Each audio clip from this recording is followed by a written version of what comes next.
Ngayong hapon, ngayong araw ng Biyernes Santo, muling ipinapaalala sa atin ng ating pagbasa ang makapangyarihang kwento ng pag-ibig ng Diyos.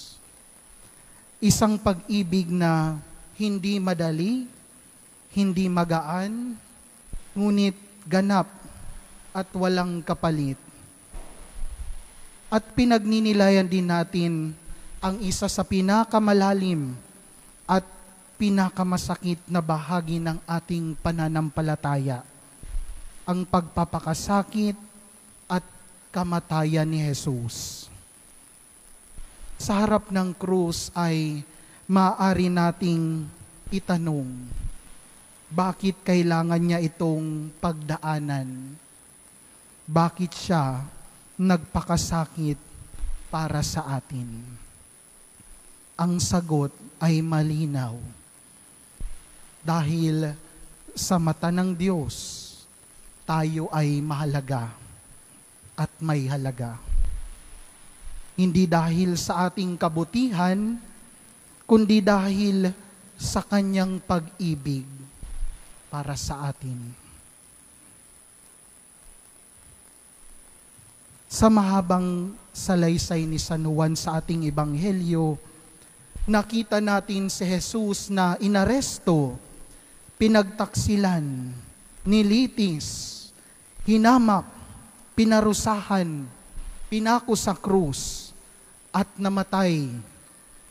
Para sa iba, ito'y isang trahedya. Ngunit para sa ating may pananampalataya, ito ang tagumpay ng pag-ibig sa gitna ng kasamaan.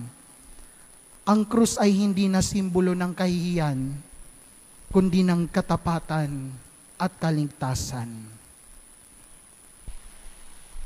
Tayo ay mahalaga sa mata ng Diyos.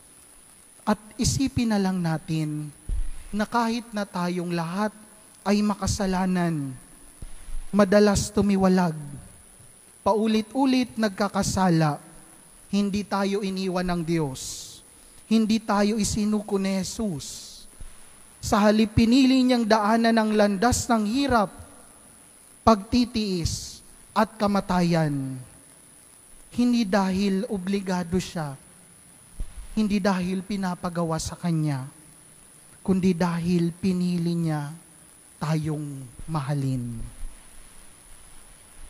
Kadalasan sa panahon natin ngayon, minsan ay sinusukat ang halaga ng tao sa kayamanan, sa talino, o sa mga tagumpay.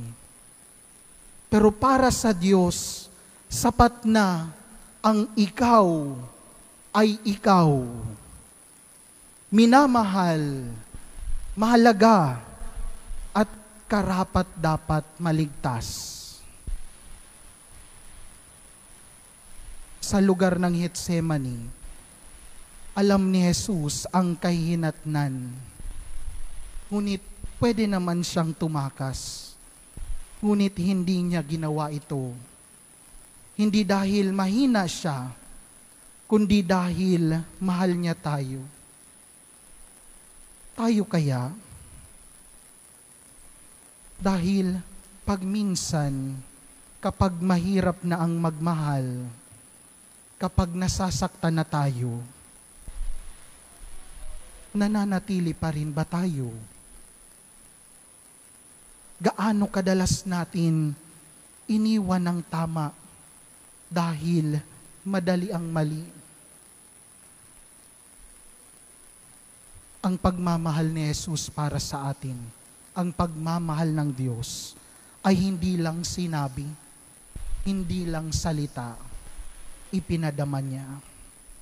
Ang mga latay, ang koronang tinik, ang krus, ito ang mga patunay ng isang pag-ibig na hindi makasarili, hindi pansamantala, kundi ganap at totoo. Kaya nga ibang klase si Jesus magmahal, hindi lamang sa salita, kundi sa gawa. Sa panahon natin ngayon, ang daming pag-ibig, pag-ibig na hanggang salita lang, hanggang pagbigkas lang. Pero ang pag-ibig ng Diyos ay may laman, may sakripisyo, may dugo, may krus. Kaya nga ang kamatayan ni Jesus ay hindi simpleng trahedya. Ito'y tagumpay. Dahil sa krus, nilabanan niya ang kasalanan. Sa krus, pinalaya niya tayo sa pagkakagapos ng ating mga pagkakamali, ng ating mga kamalian. At sa krus, ipinakita niya na kahit gaano pa tayo kalayo sa Kanya, kahit gaano pa tayong paulit-ulit na nagkakasala at nagkakamali, lagi pa rin siyang may bukas na bisig upang tanggapin tayo, upang makabalik tayo. Kaya nga ang tanong, tinatanggap ba natin ang pagliligtas na ito? O patuloy pa rin tayong nabubuhay sa kadiliman ng kasalanan? Sa kabila ng takot, ng paninirang puri, ng pagtataksil, hindi tayo iniwan ni Jesus. Sa krus, isinuko niya ang lahat. Ibinigay niya ang lahat. Inialay niya ang lahat. Ang kanyang katawan, dugo, buhay, para sa ating lahat. Mga kapatid, kung ganito katapat ang Diyos sa atin, hindi ba't ang hamon para sa ating lahat ay maging tapat din sa Kanya? Kahit mahirap, kahit may sakripisyo, kahit minsan parang nag-iisa tayo, manindigan pa rin tayo para sa Diyos, gaya ng paninindigan niya para sa atin. Mga kapatid, ang krus ay paalala ng ating halaga. Hindi ka basura, hindi tayo basura, hindi ka kalabisan, hindi tayo kalabisan, hindi ka wala lang, hindi tayo wala lang. Dahil mahalaga tayong lahat sa Diyos. Mahal ka. Mahal na mahal tayo ni Jesus. Kaya't siya'y namatay para sa ating lahat. Kaya naman ngayong Biyernes Santo, sa ating pagdiriwang na ito, lumuhod tayo, hindi lang bilang paggalang sa krus, kundi bilang tanda ng ating pasasalamat at pangakong tayo'y mamumuhay bilang tunay na anak ng Diyos.